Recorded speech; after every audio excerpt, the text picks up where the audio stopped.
bakoreramo. babyeyi rwose ndabashimiye ko mwanyigishije ubu si ukubesha si amashengo igishinwa na shimi ndashishimura gusa disi isi irabisha ishati yanjye ni nka shitingi inshuro 10 ngerageje gushaka ibiceri biranshenga nkacaha bicaha iyo ngize ngo mbaciriyemo uko binshenga birabacanga mukancira ngo ndi igicucu babyeyi rwose nyine nyine bareka Patiri urababwira musobanurire sibyo nyine ibyo byose baba bari gukora ngo abakobwa ngo bagira gute nyine ndi kuguha amasomo atari nka ya masomo twahoze dusoma samutayimu tuyasoma dusoma ubundi yisi sinzi uwayisisi musore nasanze yitwa isiba amaso rero umusore akora ibishoboka byose akakweresha aguhamagara izo nshuro sanze umukobwa aguhamagaye inshuro 10 wakagira imana we mu minota kumuhamagara ukabanza ugatitira uravuga uti banza kubitekereza numva nyine nkubwira uhita uvuga ati umukobwa arankunda noneho iyo bigenze gutyo bagati umukobwa arankunda niyo igihe umuhamagariye ukamubwira ati sorry wenda yariri kuri sharijeri ntago narimba neza agahita nyine akora nk'ari ku sheri mu by'ukuri wenda kuguhamagarisha wambabaje ku mutima nabiri unanagakundo na gato shire muri comment oya nibyo none nimba ari byo Nadia ntashyigikiye abakobwa sha ye baba werega nawe ni umukobwa hari ibyo azakora muhereze mikoro uburyo mwabikozemo kugira ngo mubigereho barangiza bakavanga washiwashi twarakwigishije kavuna inambi genda amashuri akubera igishoro namutera dia nkubita kagashi we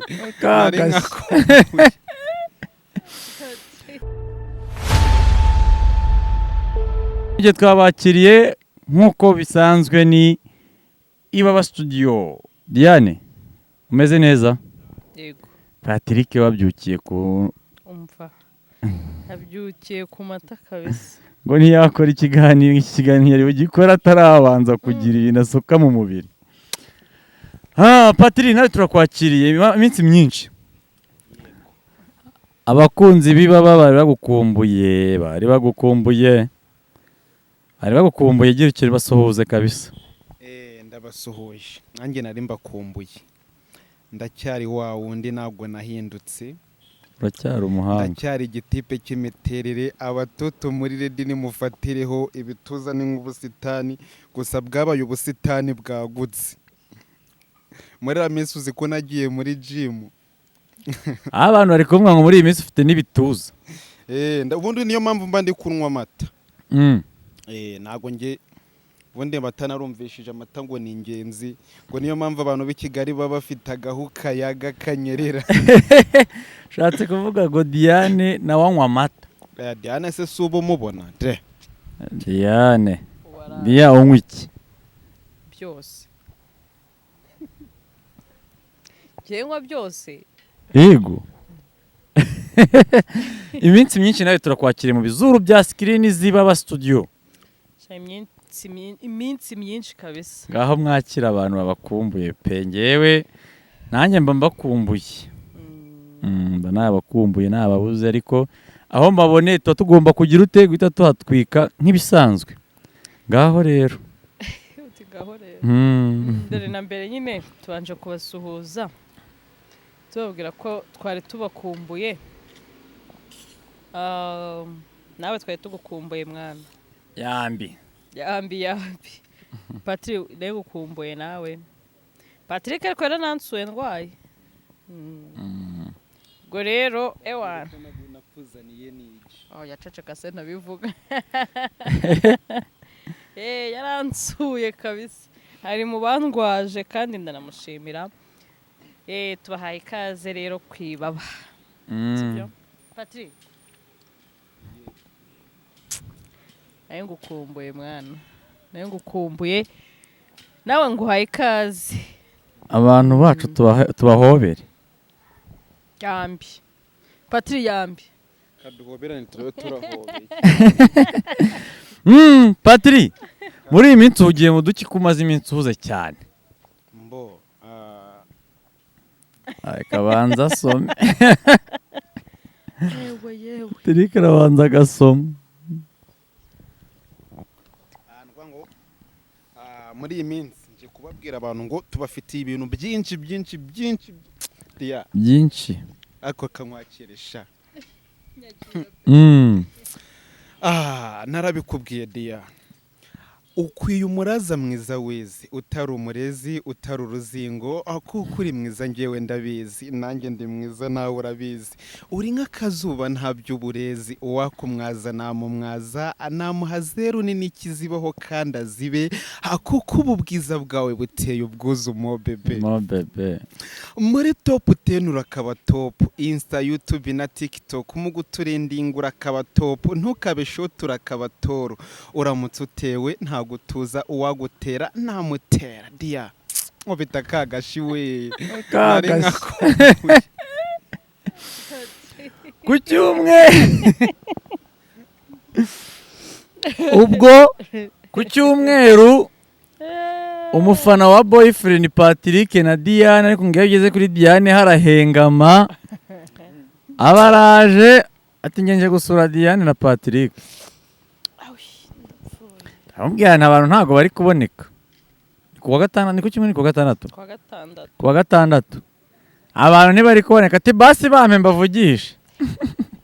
Namagaye Patrick ahita anyoherereza akaimoji, arakuru Patrick yafata aka video agashyira mu kanwa k'akazeru wajyana akaimoji.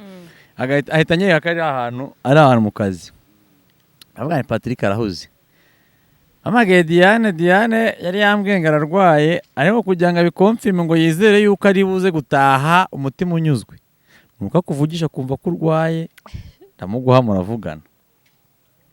Anadutama akaganiro, umuhungu arigenera tumusuhuze, Karikire. Bamwita ngo Karikire. Karikire ati nta kibazo ubutaha uzamuze na Patrick, nanjye hari udusigo mfite numva nshaka kugira ngo nzatereke hasi, naririmba ndi n'umuhanzi abadutayemo.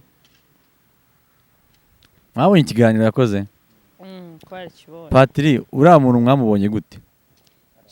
Arashoboye pe, arashoboye cyane. Mwabonye imirongo nayo izavamo?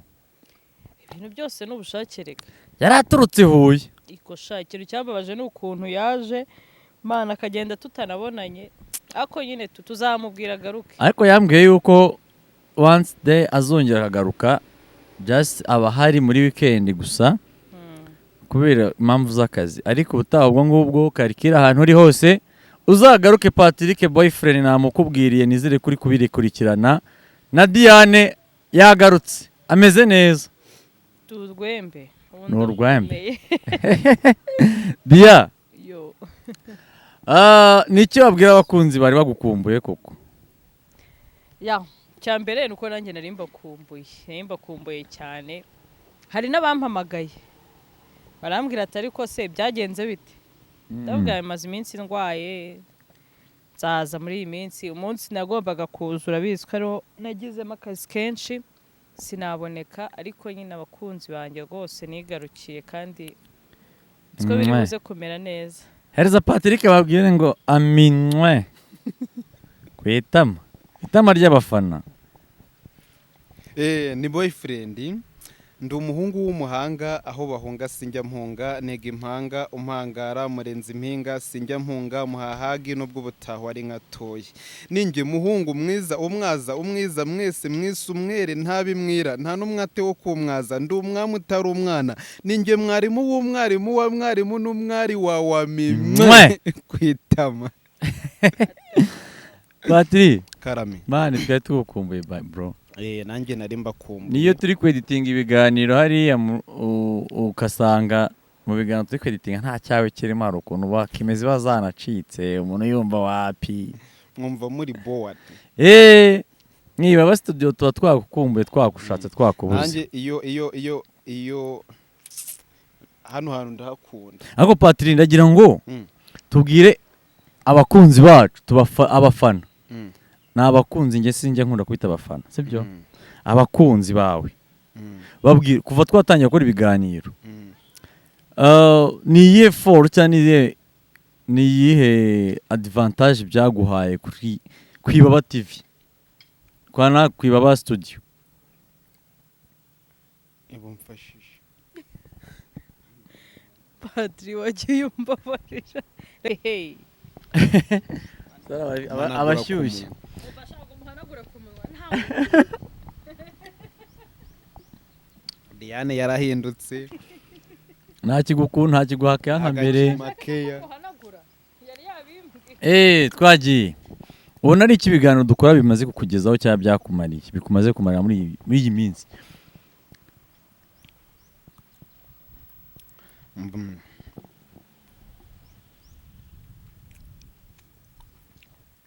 kirahari.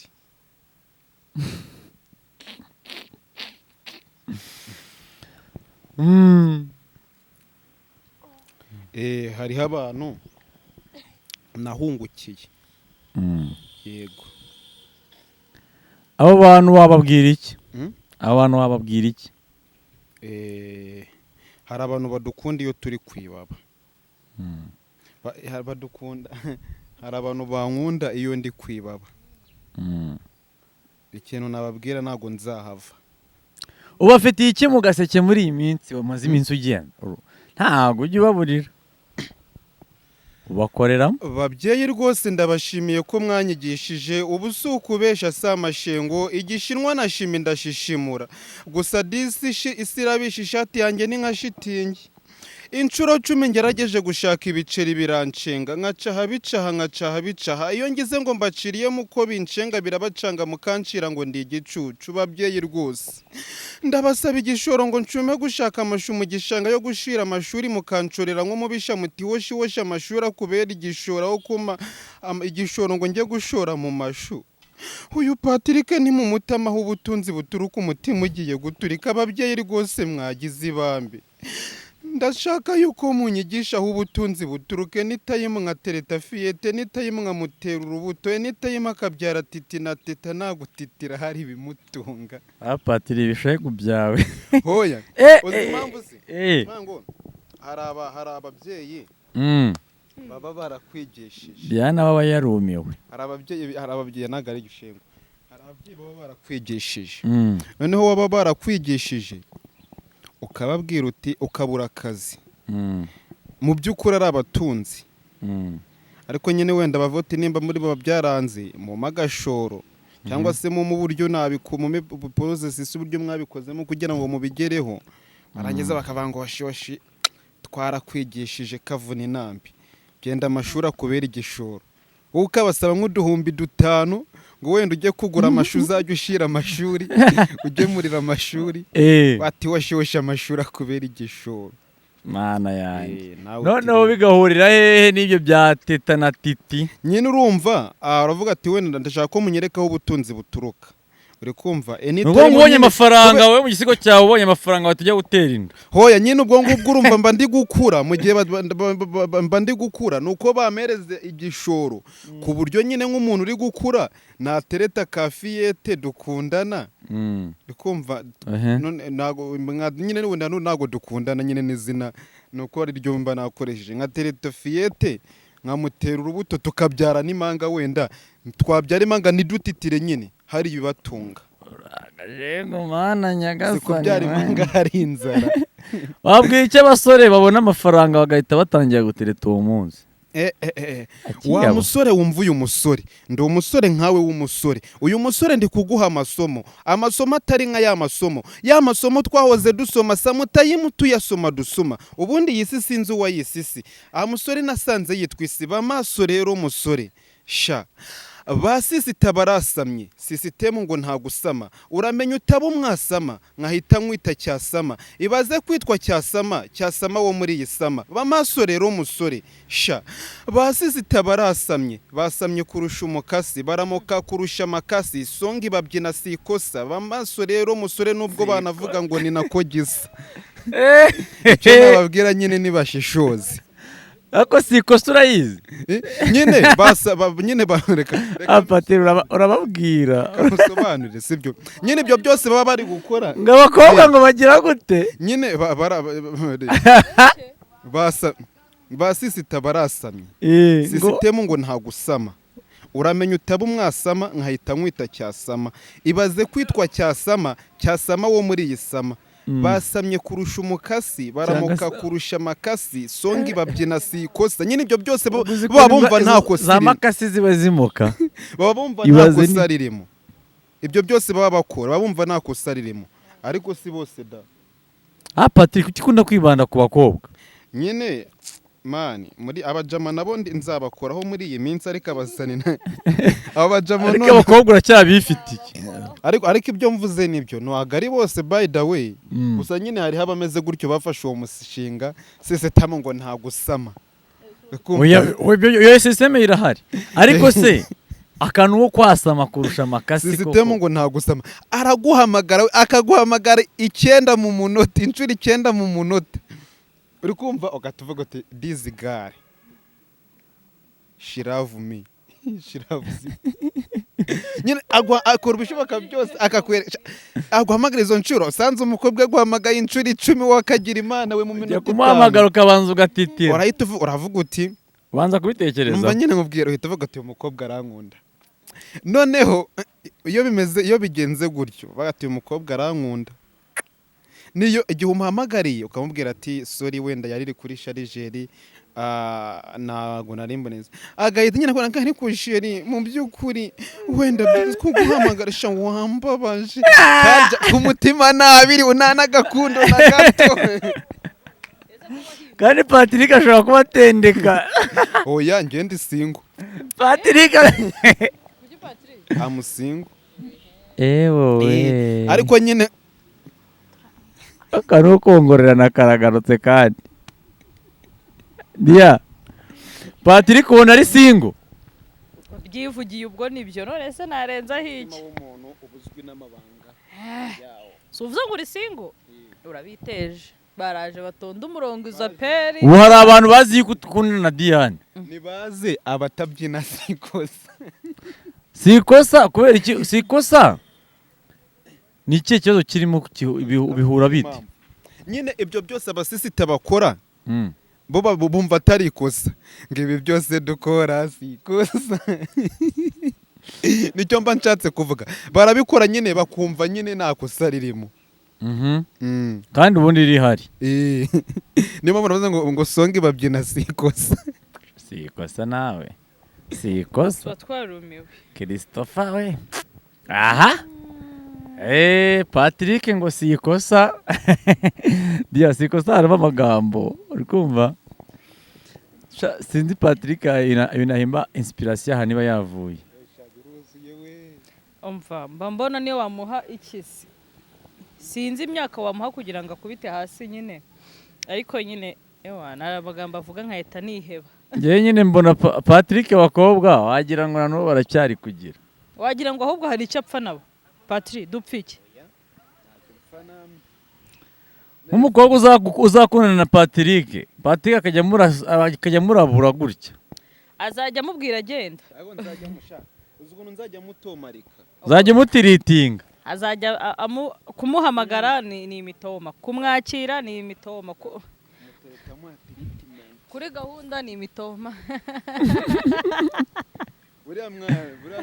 ejo bundi hari umuntu nabonye Patrick niba yaragikoranye ikiganiro na Manase ariko mubaza ngo ariko se mwa ngo ubu ngubu hari umukobwa watereta mu masegonda 30 akaranya utaragira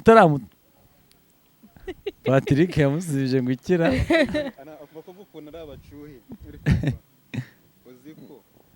muhe mikoro ngabakobwa ntago ari ukubibasira sha mwana ye barahindutse kandi kera muntu nza muri periode y'ababyeyi bacu hari ukuntu bitwaraga ose Patrick rega ubu ngubu ibintu byose byarahindutse nose ubona biterwa n'iki ni viziyo nose urumva ari ikibazo cy'abakobwa urumva atari ikibazo cya viziyo ikibazo cy'ibihe urumva atari ikibazo cy'igihe none si byo bihembi binshimishe umuco guri gucuya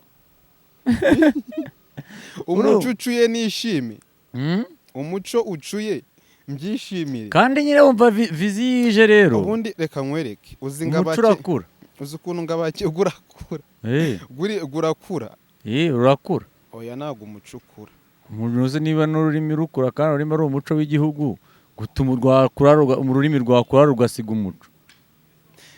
ururimi rurakora gute se kandi muri vizi y'ururimi nabwo rwaracitse kandi ndi kukubwira ngo ubu se Ubwo se ugira ngo wazana rwarakuze. Rwabugira aha ngaha yasanga yagira ngo turi abanyarwanda, ajya agira ngo turi abandi b'ahantu handi ndakurahiye, ajya yumvira ikinyarwanda yakoreshaga nta na gike avuga. nese reka nkwereke impamvu mwana sibyo ibyo mvuga byose uzasha niba wumva hari icyo nabeshe ubishire muri comment. oya nibyo none nimba ari byo Nadia ntashyigikiye abakobwa. sha ye baba we rega nawe ni umukobwa hari ibyo azakora. muhereze mikoro tuziranye ku cyo wa muturage nawe hari ibyo muziranyeho azakora. ngaho ibaza ko Dia ni iki kikora ukabona ku buryo ubona uvuga utangaha iyo ngikoze kabisa gutya mpita mbona ko ndi uwo muri viziyo. ntacyo Yavugisha ukuri ariko reka kubeshya abantu. haze mbabeshye ni Ubyina si ikosa. ntayo mbyina pe Ubyina iki? Uri muri kiri wanzenze. mbyina kanjogera Kanjoge. ngo Diana ajya muri club uretse we ntaho ujya Nyamara muraziranye. we ntaho ujya ntago yabura kuba ajya mu erega reka ndakwitegereza ndakureba wa mukobwa ukanduruma nkakugira nte nkakuduruma Kuduruma ni ibiki? duruma ni iki Uramurira amabere akikoma. kukurumbya uzi kunduruma Mm. kunduruma kera Shyiraho mikoro. ababyeyi nibo bakunda gukoresha iyi mvugo nk'iwacu mu cyaro Mm. ugomba avuga ati sha wa mwana wenda waba wakosheje ngo wa mwana wenda kureba ukanduruma nyine ndakureba ukanduruma mbese ndakureba nkabona udashobotse nkabona utazashoboka sorry ariko urashobotse. Dusoza Diane sinshaka rwanira na Patrick imbere ya kamera kubera urashobotse nyine nuko mvuze ngo ndakureba. Patrick ubu turashwanye ubu nyine turarakaranyije bizakugora kugira ngo nsabe imbabazi Patrick arakureba akabona sinshobotse mana we ngakabona wapi muri comment mumbwire rata sinshobotse ahantu wageze kuri uyu munota bakubwire ni ukuri dusoza. Ni iki mwabwira abantu bari babakumbuye amasegonda 5 dusoza tunagenda kandi Patrick ntago ajya yibagirwa murabizi hari ibintu atajya yibagirwa kubabwira. akira Patrick bwira abakunzi bacu kamanze namamariza badutumye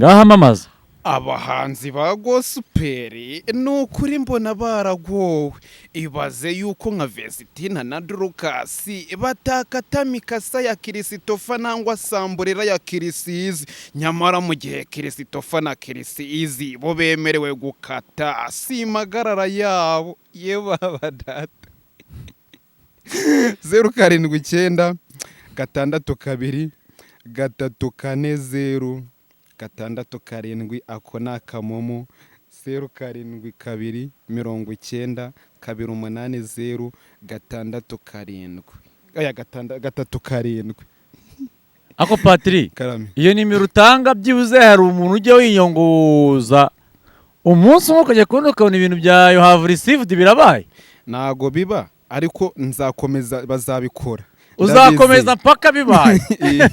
Abakunzi ba Patrick batazitwaza nangwa ngo barambuze ngo babuze nimero. Abakunzi ba Patrick nuko mwagiye mumukandira akanyenyeri koko biba bikomeye.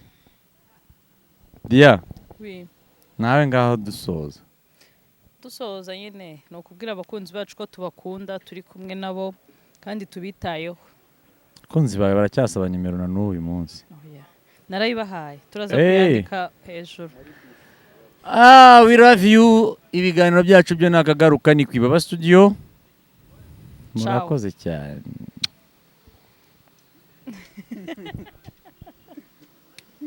Patrick wagiye umbabarira ko